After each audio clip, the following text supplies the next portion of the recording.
Welcome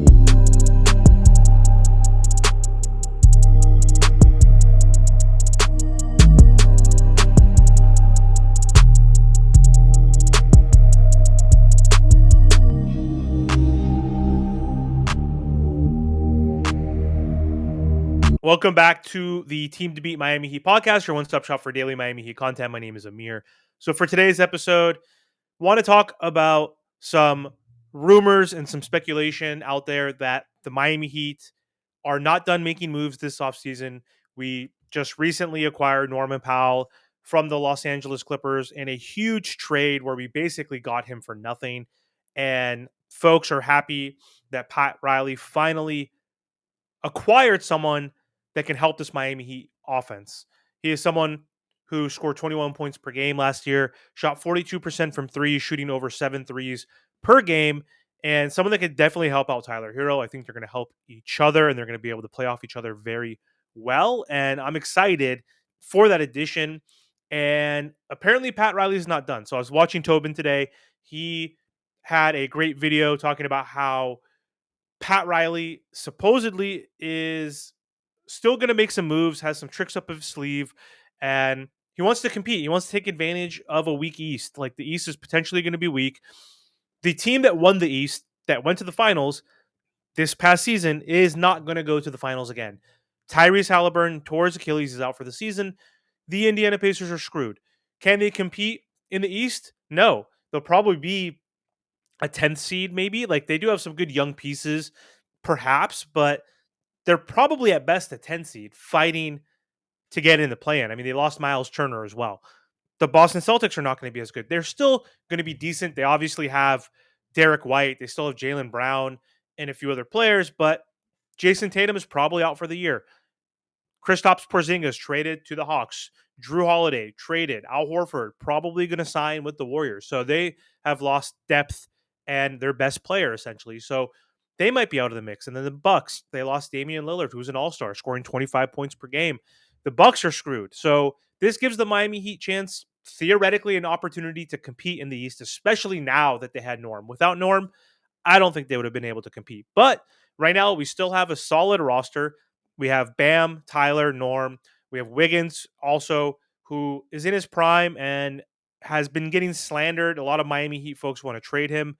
I'm indifferent in this situation. I'm cool with keeping him. I'm cool if we trade him as long as we get a first round pick. But we have Khalil Ware, who's going to develop into a good, solid piece. We have Pella Larson, who was doing really good in the summer league. Jaime Jaquez, who hopefully can bounce back in his third season. Niko Jovic, who's in a contract year. Like, we have a decent squad in the East. And Pat Riley might not be done. So according to the video that I watched earlier today, Tobin's video that is, he said he was listening to the OG's podcast, which is hosted by former Miami Heat NBA champion Mike Miller and Udonis Haslem.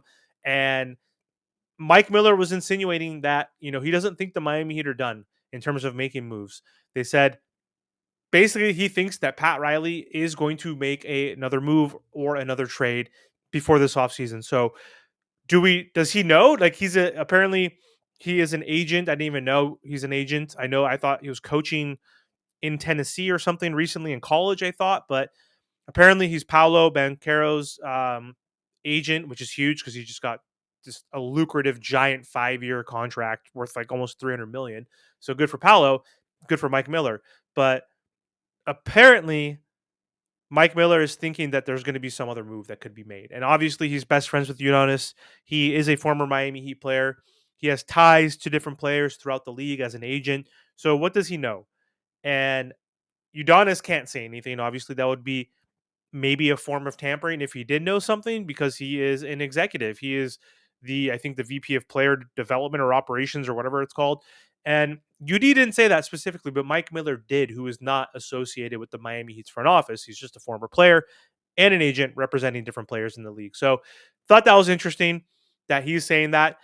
Pat Riley, he doesn't want to tank. He never wants to tank. He only wants to win championships. He's 80 years old.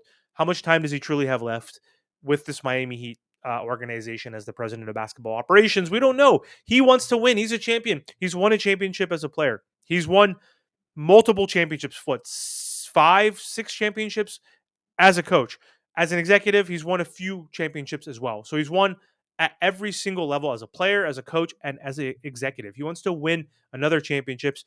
If he does, then the Miami Heat will have the third most championships across any other organization. Right now, I think they're tied for actually I think they're tied for fourth, yeah, with the Rockets and the Bucks for three championships each or whatever it is. I actually know the Rockets only have two championships. We're tied with someone. I don't know. Chat, let me know who we're tied with. But ahead of us are obviously the Celtics, the Lakers, you have the Warriors, you have the Chicago Bulls, you have the Spurs that are ahead of the Miami Heat. So only like four organizations, or I think we're the fifth most, tied for the fifth most championships in NBA history. So he wants to go out and he wants another parade on Biscayne. And I do too. Like, I love Pat Riley. I don't think he's washed. Has he made mistakes? Of course he has. No one's perfect. But I don't think he's asleep like most, not most, small majority of Miami Heat fans that are a loud majority on Twitter say that he's sleepy Pat. He needs to wake up. Well, he woke up with that Norman Powell trade. So is there a possible trade? I don't know. Tobin also mentioned something interesting. He read an article where Shaquille O'Neal was interviewed by Forbes magazine, and Shaq stated that the Miami Heat, which is obvious, need a big time closer to become a championship contender. He doesn't think they're a championship contender with Norman Powell, which is obvious. He believes that the Miami Heat, they do have a solid foundation with Bam Adebayo, Tyler Hero, Andrew Wiggins, and they do lack a player who can consistently close out games. We saw the Miami Heat lose 17 games last year after being up by double digits. So they had no closer. We didn't have a Jimmy Butler to close out those types of games. Even with Jimmy Butler in the past, we still blew a lot of clutch games. One year, the year after that, we won a lot of clutch games. So we're inconsistent when it comes to those closeouts. But either way, he basically said that um, Pat Riley, or he said that he knows and understands Heat culture, winning culture. He helped Pat Riley get his first championship in Miami. He promised a championship, and they won a championship. But he did say that Pat Riley is always looking for whales. He's always looking for superstars, and he has a lot of superstars on his mind that he wants to trade for this offseason. So could that be Giannis? Could that be John Morant? Could that be whoever else that's been rumored? I don't want Zion really or Trey. I would take Trey over Zion because Zion's literally always hurt, and I don't think he fits with Bam Adebayo. But who could be available? Like, there's always a star that could become available. You never know. De'Aaron Fox, I didn't think he was going to get traded before last season. Then he got traded immediately, like during the deadline. So players can ask for trades, request trades, demand trades, whatever. But I just thought it was interesting. I also always think Pat Riley is always looking to make the best move possible with the present in mind and also the future in mind. He's been doing these blended builds for the last few years, and it's been frustrating. We're doing that again because they said they want the youth to play, and we want to develop the youth and let Jaime and let Nico and let Pella and whoever else play and Kalel play this year. But we also want to compete because the East is weak. So can they flip Terry Rozier somehow and get better pieces? Can they flip Rozier and get good rotational pieces plus draft capital in case someone like Luka doesn't sign his extension with the Lakers and becomes a free agent next year? Then we have the cap space because we're losing a lot of players on expiring contracts. We have some draft capital that we can use as well for other moves. I think something can be brewing for this Miami Heat team. I hope something happens. I hope we can get one more piece. We need a point guard. We need a backup big. We need to make this happen. So, Pat Riley, we need you. There's plenty of offseason left, and he could totally have something up his sleeve. And I think we are not done making moves. We do have one roster spot available now after that trade for Norman Powell, which is also huge. So, anyway, thanks for watching. Let me know your thoughts. Do you think the Miami Heat have a chance to actually add that star? Because we do have a team that does need a star, to Shaq's point, that could be inserted. We have the foundation, we have the blueprint, we have trade pieces like a Wiggins for another potential good player, along with expiring contracts and Terry Rozier, along with some young pieces like Niko Jovic or Jaime that we can throw in, plus draft picks, and build a team around Tyler Bam, a star, all star specifically, and Norman Powell. And if you can keep Chloe Ware, that's huge. So let's see what Pat Riley can do. We have a lot of summer left. So I'm crossing my fingers, and I hope this Heat team can take advantage of a weak East this upcoming season.